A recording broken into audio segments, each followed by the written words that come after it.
Vous croyez qu'elle vous choisit parce que vous êtes attentionné, fidèle ou respectueux. C'est une illusion courante. Beaucoup d'hommes ne saisiront jamais cette vérité, non parce qu'elle est complexe, mais parce qu'elle est difficile à affronter. Les travaux de Freud nous ont révélé une réalité troublante. Ce n'est pas ce que vous montrez à une femme qui compte, mais ce que vous éveillez en elle. Si vous ignorez cette vérité, vous serez adoré un jour et ignoré le lendemain. Voici une vérité que peu d'hommes entendent. Laissez-moi vous révéler un fait dérangeant. La majorité des hommes ne comprennent pas les femmes, non pas parce qu'elles sont insondables, mais parce qu'ils cherchent des réponses au mauvais endroit. Ils se concentrent sur les paroles, les gestes tendres, les émotions apparentes. Mais Freud a exploré plus loin, dans des territoires que beaucoup préfèrent éviter. Il a affirmé « Une femme n'a pas toujours conscience de ce qu'elle désire, car ses désirs naissent dans son inconscient ». Cette idée était si audacieuse, si perturbante, qu'elle a été mise de côté, jugée trop provocante. Aujourd'hui, je vais la remettre en lumière. En comprenant cette vérité, vous percevrez la réalité derrière son amour, ses silences, son chaos. Peut-être éviterez-vous désormais de vous éprendre de la mauvaise personne. Je vais vous révéler une perspective qui transformera votre vision des femmes. Ce qui guide leurs actions ne réside pas dans leurs pensées conscientes, mais dans une zone plus profonde, plus obscure. Freud soutenait que les femmes, tout comme les hommes, sont sous l'emprise de leur inconscient. Cela signifie qu'elles ne comprennent pas toujours les raisons de leurs choix, de leurs émotions ou de leur comportement. Pourquoi choisit-elle un homme ? Pourquoi met-elle fin à une relation qui semblait parfaite ? Vous avez peut-être grandi avec l'idée que les femmes sont douces, sensibles et logiques dans leurs émotions. Vous pensez que lorsqu'elle déclare son amour, c'est une promesse éternelle. Vous croyez que sa colère a une cause claire, que ses sentiments sont toujours rationnels. Mais Freud a vu autre chose. Il a dit « Le désir d'une femme n'est pas toujours sous son contrôle. Ce désir jaillit d'un endroit enfoui, l'inconscient, où se nichent les souvenirs d'enfance, les blessures anciennes, les rêves secrets, les peurs refoulées. Chez beaucoup de femmes, cette partie de l'esprit exerce une influence plus grande que leur conscience. Avez-vous déjà remarqué quelque chose de curieux dans vos relations ? Un jour, elle est passionnément éprise, vous considérant comme l'homme de sa vie. Le lendemain, elle devient distante, froide, incapable d'expliquer son changement d'attitude. Vous pourriez penser qu'elle joue un jeu, qu'elle ment. Mais la vérité est plus subtile. Elle ne ment pas. Elle ne comprend pas toujours pourquoi ses émotions vacillent, car son inconscient agit à son insu. Son amour ne suit pas une logique linéaire. Il est guidé par des schémas, des traces laissées par son passé, ses traumatismes, ses aspirations cachées. Lorsqu'elle s'éloigne sans raison apparente, lorsqu'elle provoque un conflit sans motif clair, lorsqu'elle dit une chose et agit à l'opposé, ce n'est pas forcément une manipulation. Ce n'est pas toujours une épreuve intentionnelle. C'est une réaction qui émerge d'une partie d'elle qu'elle ne maîtrise pas. Freud conseillait aux hommes « Ne vous fiez pas trop à ses paroles. Observez ce qu'elle ressent, ce qui l'attire. C'est là que réside la vérité. Ce qu'elle exprime n'est pas toujours ce qu'elle ressent, et ce qu'elle ressent n'est pas toujours ce qu'elle désire réellement. » Comment discerner la vérité alors ? En étudiant ses schémas, son énergie, ses réactions face aux défis. Les mots peuvent être charmeurs, poétiques, mais son inconscient ne ment pas. Il s'exprime à travers ses actes, ses émotions, ses silences, ses changements soudains. C'est là que se trouve la vérité. Si vous êtes un homme qui prend chaque mot pour argent comptant, vous serez perpétuellement perplexe, courant après ses émotions dans l'espoir qu'elles restent stables. Mais si vous apprenez à lire son esprit profond, à la comprendre sans qu'elle ait besoin de s'expliquer, vous devenez un homme qu'elle ne peut manipuler par sa confusion. Vous ne réagissez pas impulsivement, vous observez, vous guidez, car vous savez maintenant qu'elle n'est pas gouvernée par la raison, mais par une force plus profonde. Si vous ne percevez pas cet inconscient, vous resterez piégé dans l'illusion de la surface. Elle aspire à l'intensité, pas à la tranquillité. Voici une réalité que beaucoup d'hommes découvrent trop tard. Vous rencontrez une femme, elle vous confie ses désirs. Je veux de la sérénité, un homme honnête, de la fidélité, de la stabilité. En homme sincère, vous écoutez. Vous lui offrez votre bienveillance, votre temps, votre cœur, mais bientôt elle se détache. Elle semble s'ennuyer, elle ignore vos messages, devient distante, sans explication. Vous vous demandez « qu'ai-je fait de mal ?» Vous avez suivi ses demandes, mais vous n'avez pas répondu à ce que son inconscient recherche vraiment. Freud l'avait compris. Elle peut réclamer la tranquillité, mais son inconscient aspire à l'intensité. C'est une vérité inconfortable. La stabilité est rassurante, mais monotone. La gentillesse est appréciable, mais prévisible. L'inconscient, particulièrement celui des femmes, rejette le prévisible. Il recherche quelque chose de vibrant, de troublant, de profondément émotionnel. Elle veut être bouleversée, surprise, entraînée dans une expérience qui la dépasse. L'homme qui lui offre la paix est respecté, mais celui qui provoque des émotions intenses devient une obsession. Observez attentivement ce qui la fait vibrer, pas seulement avec vous, mais avec les autres. l'homme qui ne répond pas immédiatement, celui qui reste énigmatique, celui qui garde son calme face à ses tempêtes, celui qui la pousse à se demander « Ai-je vraiment de l'emprise sur lui ? Pense-t-il à moi ?» Cette incertitude crée une attraction puissante. Elle stimule ses émotions, même si elles sont douloureuses, car l'inconscient préfère une émotion forte, qu'elle soit positive ou négative, à l'absence d'émotion. C'est pourquoi tant d'hommes bienveillants sont laissés pour compte. Pas parce qu'ils manquent de valeur, mais parce qu'ils n'éveillent en rien de profond en elles. Ils sont trop transparents, trop disponibles, trop prévisibles. Sans défi émotionnel, son désir s'éteint. Une femme peut dire qu'elle cherche la sécurité, mais son inconscient est souvent attiré par la tempête, non pour la briser, mais pour la faire se sentir vivante. Que faire d'alors? Devenir cruel? Manipulateur? Non. Devenez puissant. Parlez moins, agissez avec assurance. Ne poursuivez pas, n'expliquez pas. Laissez votre présence parler pour vous. Votre énergie doit être plus éloquente que vos mots, car un homme trop lisible perd son mystère, et sans mystère, l'attraction s'efface. Cessez d'être l'homme parfait qu'elle prétend vouloir. Devenez celui que son inconscient ne peut oublier, non parce que vous offrez la paix, mais parce que vous incarnez une force qu'elle ressent sans que vous ayez à la proclamer. Elle vous met à l'épreuve sans en avoir conscience. Vous avez peut-être vécu cela. Un jour, elle est tendre, ouverte, enjouée. Le lendemain, elle est distante, silencieuse, presque hostile. Vous vous demandez, ai-je fait une erreur? Pourquoi est-elle ainsi? Tout allait bien. Vous analysez, vous envoyez des messages pour comprendre, pour réparer. Mais voici une vérité que Freud aperçut.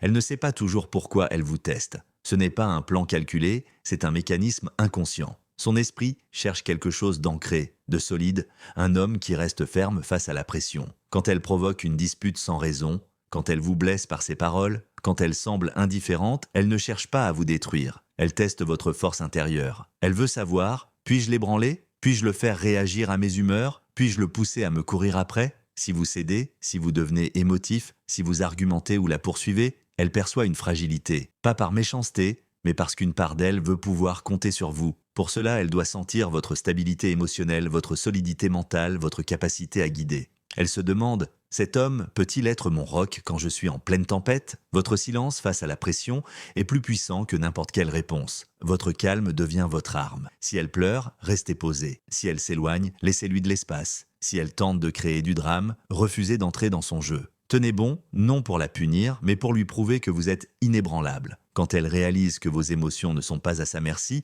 elle se sent en sécurité pour lâcher prise. Vous devenez l'encre dans son chaos, et c'est là qu'elle vous respecte le plus. Cessez de justifier vos actes. Ne réagissez pas à chaque provocation. Arrêtez de chercher une paix qui n'a jamais disparu. Elle n'a pas besoin que vous répariez ses émotions. Elle a besoin de sentir que vous ne vous laissez pas emporter par les siennes. C'est cette force qu'elle recherche et que peu d'hommes parviennent à incarner. Pourquoi tant d'hommes restent dans l'illusion? Pourquoi tant d'hommes se retrouvent piégés dans un cycle de confusion, de douleur et de questionnement? Parce qu'ils accordent trop de crédit aux mots plutôt qu'à l'énergie. Elle dit « je t'aime », elle dit « tu es tout ce que je veux ». Et vous y croyez parce que c'est agréable, parce que ça semble sincère à cet instant. Mais les mots sont éphémères, surtout en amour, surtout dans l'euphorie du moment. Ce qu'elle dit aujourd'hui peut s'évanouir demain. Un jour, elle est chaleureuse, aimante. Le lendemain, elle est distante, comme si vous n'existiez plus. Vous vous demandez « qu'ai-je fait? Pourquoi a-t-elle changé après m'avoir juré son amour ?» C'est cette illusion qui piège tant d'hommes. Ils croient que l'amour est une promesse verbale. Mais le véritable désir ne réside pas dans les mots, comme Freud l'a compris. L'inconscient s'exprime à travers l'énergie, les actions, les schémas répétitifs.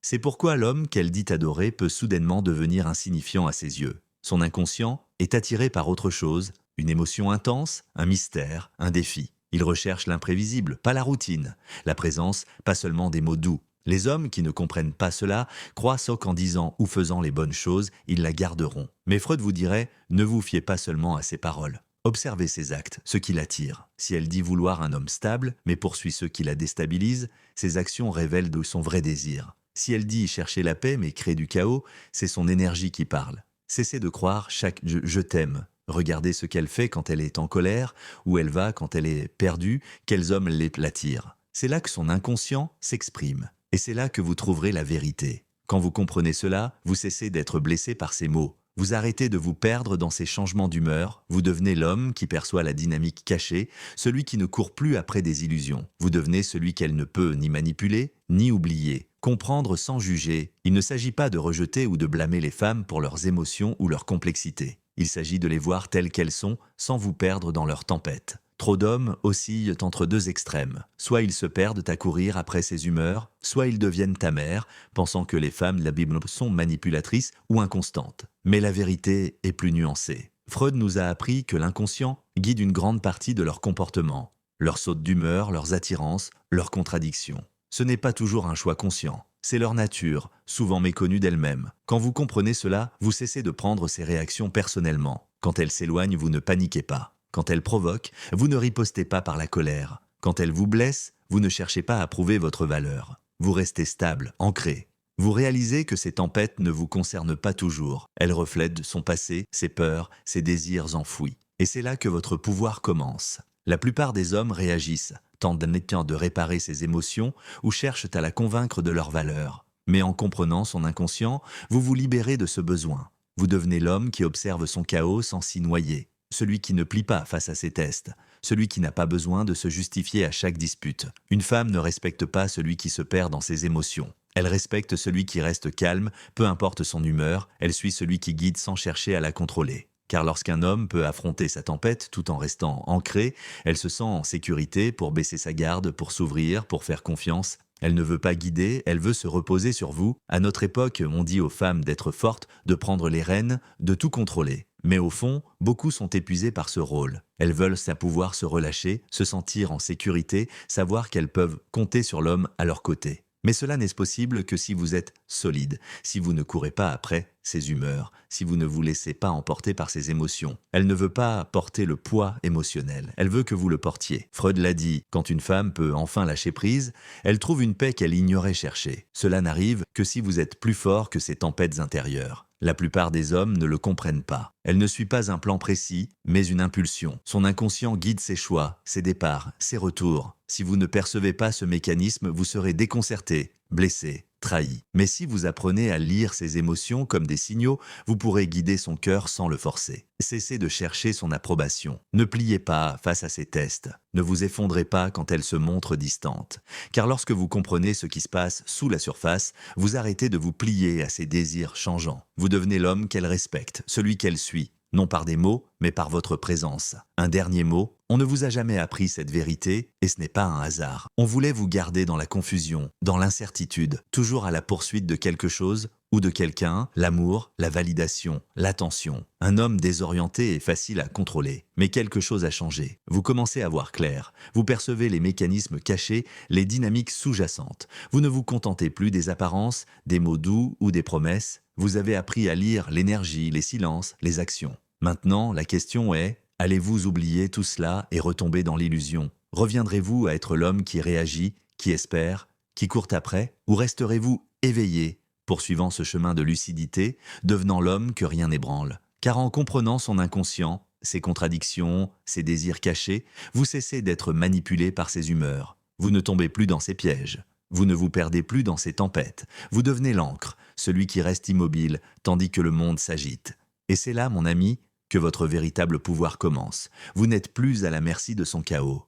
Vous êtes le calme au cœur de la tempête. Et depuis cet endroit, vous guidez, vous aimez, vous vivez comme l'homme que vous étiez destiné à être.